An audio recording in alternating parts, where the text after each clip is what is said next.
Welcome to Mobility Insider. I'm Morten Hannesbo, your host on the channel. Our channel is not sponsored. All the test results and the views that I present are based on my findings and my experience after having worked in automotive for 35 years. What we have today is the new Kia EV9, the big SUV. I saw the concept 2 years ago when Kia presented the EV concept, and it looks pretty much like the concept we saw then. This is really a substantial car. It is 501.5 centimeters in the length, and it is 226.3 centimeters in the width, including mirrors. It's a 7-seater or a 6-seater, depending on the configuration you choose. It is in fact the largest Kia passenger car ever, and it has taken the possibilities of the Kia e-GMP platform to the maximum dimension that it can. At Kia, the head of design is a person called Karim Habib. Karim Habib, he used to work for BMW for 20 years, designing cars, and probably you will find some similarities between the EV9 and the BMW products, the iX, as an example. The new design from Kia is called the Opposites United, and they try to take the impulses from the nature and combine that with the industrial design. You can think about that what you want. The front design is called the digital tiger design. I think that is quite a funny expression as well, but you see that Kia is really trying to take their design to a new level. Is it beautiful? I don't know, but I actually do like the design. I do like the confident expression from Kia. It is big, and it is blue, and it is very bold. The EV9 is the second car from Kia that takes this new design language. The first one was the very, very good EV6 that came out 2.5 years ago and also had a lot of accolades and prizes for its design. And there'll be a lot of more EVs coming, not just electrical vehicles, but EV2, EV3, EV4, 5, 7, and 8 very likely. So we can look forward to all these new electrical vehicles from Kia over the next few years. This is the 4-wheel drive car, so it has 2 motors, one in the front, one in the rear. They produce in total 385 horsepower. It weighs in at 2,749 kilos, and it can tow a trailer up to 2.5 tons. You can also get a rear-wheel drive version. It has 203 horsepower and the motor in the back of the vehicle, and it will also give you a slightly longer range because the battery is the same capacity. 99.8 gross capacity, 96 kilowatt hour net capacity. That gives you a usable range according to VLTP under ideal conditions of about 505 kilometers. The battery is a South Korean On-produced battery from the factory, SK On, and it is the 4th generation lithium-ion battery, and it is the most modern technology we find these days. And what that gives you is high output to the motors, a lot of power, but it also gives you a really high charging speed. Kia promises 10 to 80% in 24 minutes. We were charging the car under cold conditions, including preheating, so it was ideal. And we managed to charge it from 10 to 80% in 26 minutes and 42 seconds, which is a really, really good result. It is in fact the fastest charging car in terms of how much power you can put into the battery that I have tested so far. Kia promises a maximum speed of 210 kilowatt, and in our test we saw 204 kilowatt again under cold conditions.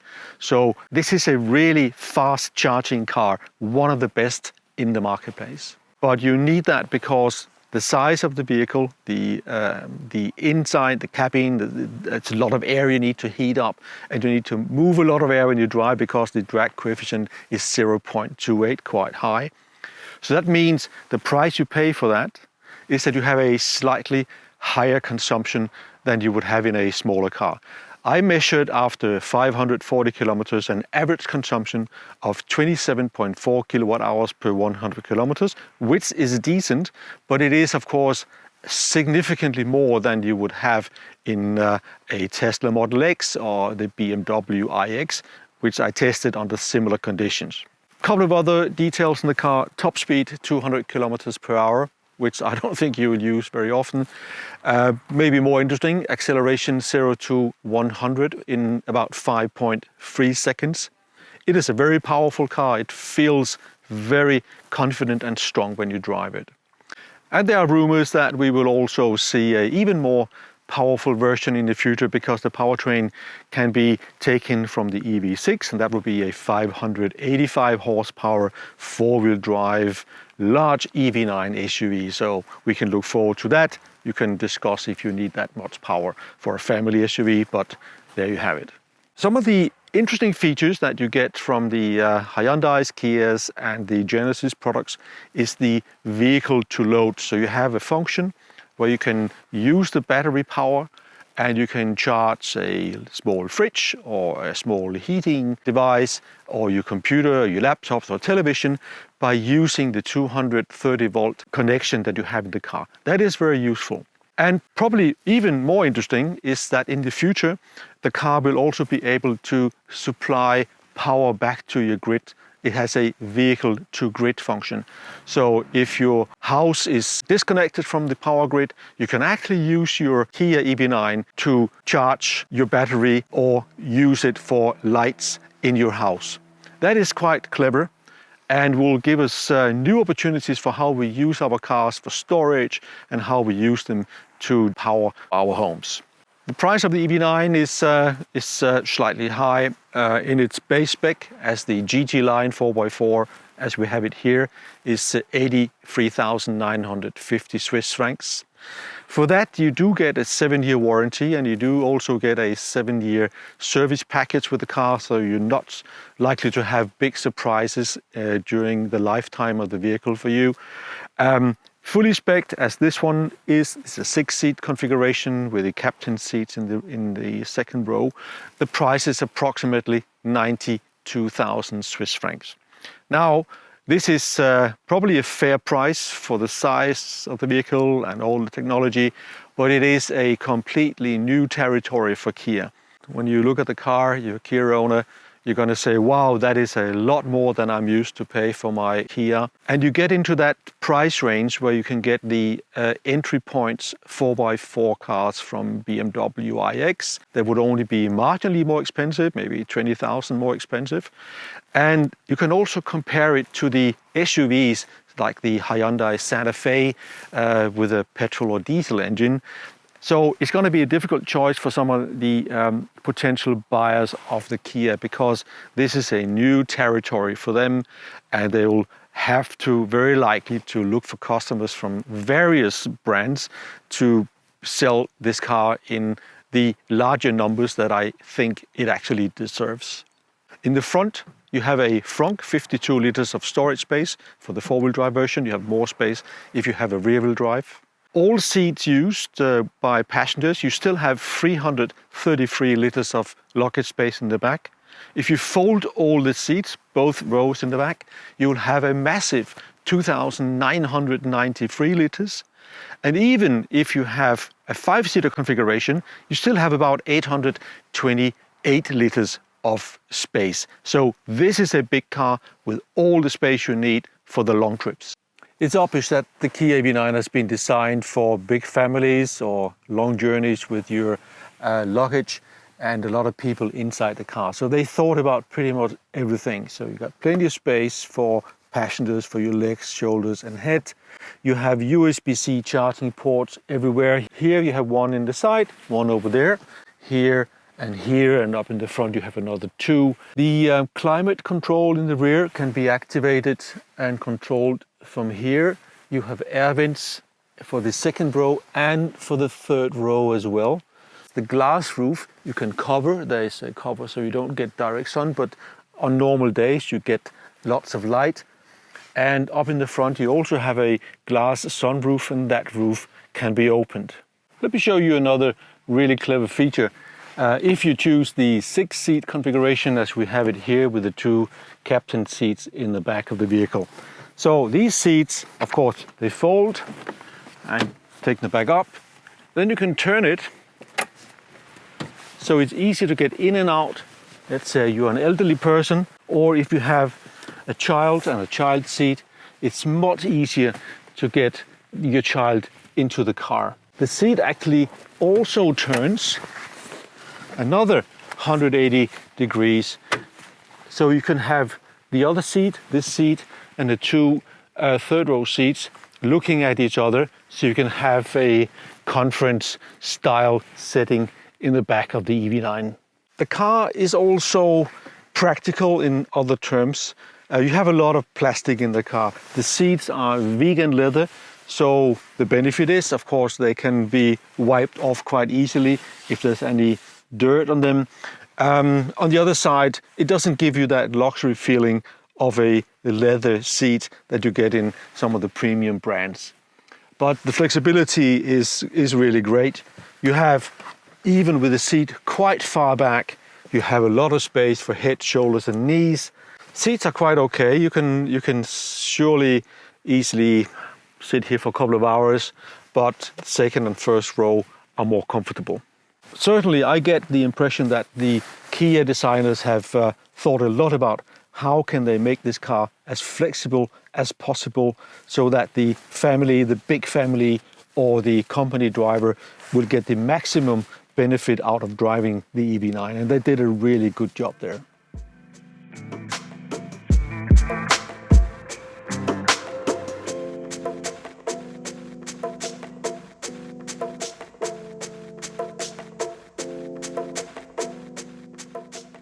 The history of Kia Motors goes back to 1944. Back then they produced motorcycles, bicycles and small transport vehicles. Then Kia went on to grow in the 80s. They produced small delivery trucks and they had car production cooperation with the Mazda and with Peugeot. Then in the 90s, in 1998, Kia had some financial trouble. That was during the financial crisis in Asia at the time, and they could not continue on their own. They had to find a partner, and eventually they were merged with Hyundai. But when we looked at Kia in the 90s, we probably ignored them working in the automotive business. But since then, Kia has developed into a really strong brand. They're producing about 3.1 million cars per year. Last year, 3.09, and that was a new record for Kia, the highest number ever they have sold across the world. So Kia is one of the leading manufacturers today, really a manufacturer with products that you have to recognize. They are part of the huge Hyundai Motor Group, which includes, of course, Hyundai, also Genesis and Kia. And that car group is the third largest manufacturer in the world after Toyota and Volkswagen. Since 2016, Kia made really bold decisions in terms of how they apply technology and how they design their cars. And that has given them a major step forward compared to some of the other non-premium manufacturers. And Kia really stands out today in a good way. The safety package of the EV9 is really comprehensive.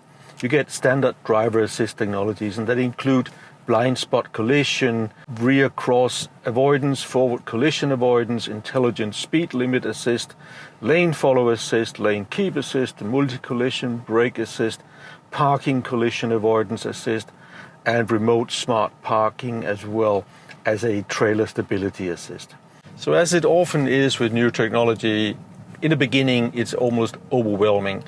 You can't actually just leave it to the car to do it, but then the price you pay for that is that you get alarming bells and whistles and lamps flashing.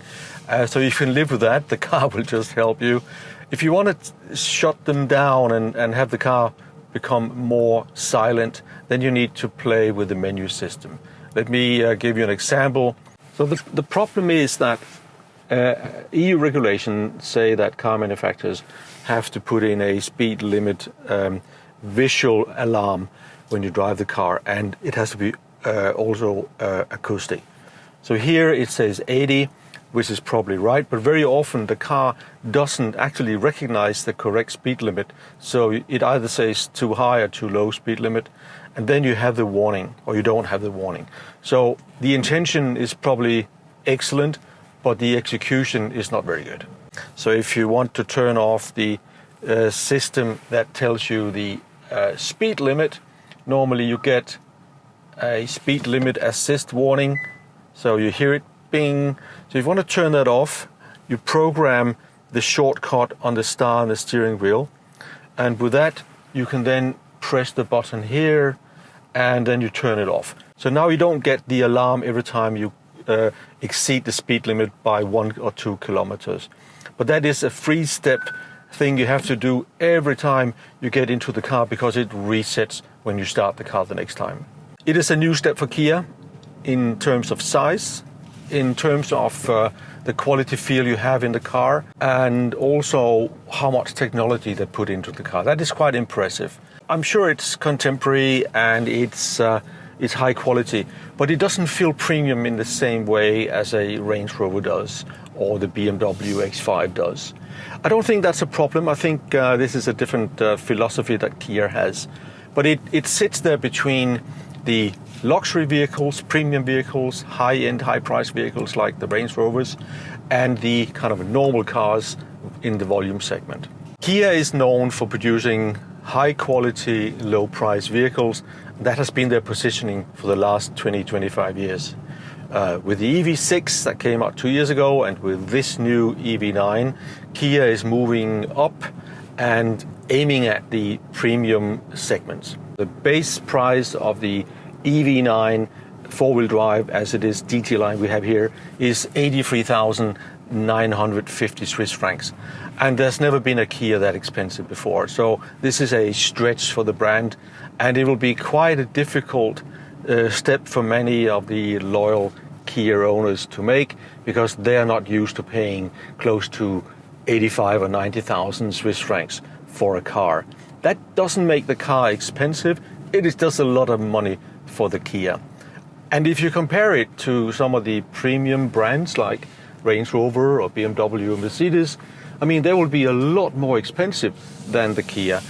Kia is about half price of a Range Rover, and it's about 20, 30, 40% cheaper than the Mercedes or the BMWs that you would compare to the EV9. So in terms of competition, who do I see would be comparable products to the EV9? First of all, the BMW iX springs to mind. Similar size. It is a bit more expensive, but it's only a 5-seater, but it has the same amount of power and range. So the BMW iX for sure would be one. Second, I think the Mercedes EQS also, but that is very much more expensive. But the EQS SUV also has a 7-seat option, a long range, and a lot of space in the cabin. But I think the car that probably is closest to the EV9 in terms of what the customers for the EV9 would choose, I think that would be the Tesla Model X. A similar price range, a little bit more expensive, maybe 10,000 Swiss francs more expensive, has a little bit more power, but in everyday use, I think that will be the one that comes closest to the EV9. So the Tesla Model X, Mercedes EQS SUV, or the BMW iX, depending on what you're prepared to spend on your big electric SUV.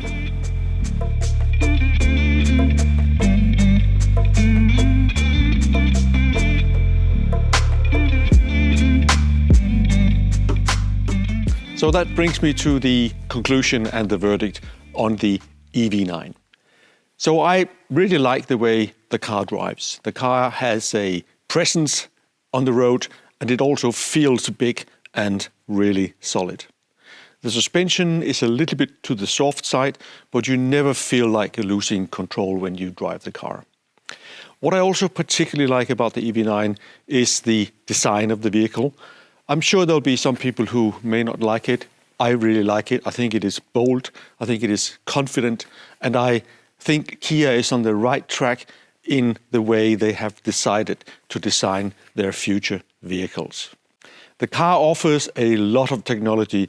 The car also offers enough space for 6 or 7 people, and it also has a little bit of cargo space left, even if you have a full car. 99.8 kilowatt hour gross capacity and about 96 kilowatt hour net capacity gives you a usable range in warm conditions, approximately around 500 kilometers. In colder conditions like we have had in the last few weeks, that range will drop significantly to approximately 350 kilometers. I measured the consumption over the last 540 kilometers at 27.4 kilowatt hours per 100 kilometers, which is decent, but it is not the best. You do pay a price for the size of the vehicle and the weight it has of 2.75 tons. With the EV9, Kia takes the first big step into a premium territory. The car delivers mostly on those parameters, but it is still not a premium car like you have a Range Rover or a BMW X5, for instance. Kia still has a step to go to get to that level. On the other hand, the Kia is a very attractive car in terms of pricing and the package and the content of the car. So I think this been able to strike a good balance between price, value and equipment, but premium, I still believe they have a little step to go. So what is my verdict on the EV9? I've decided to give the EV9 3.5 out of 4 stars. I think it is one of the best big SUVs, fully electric out there, and certainly in this price range below 100,000 Swiss francs. But the car is not perfect, and to get a 4-star rating from me, it would require either the price to be lower or the consumption to be better than what we have measured on the EV9 under winterly conditions, or a combination of the two. That would allow me to give the car 4 stars. Thank you for watching Mobility Insider. I hope you liked the video. If you did, please give me a thumbs up. If you know someone who might benefit from learning more about the Kia EV9, do share the video and don't forget to subscribe. Thank you.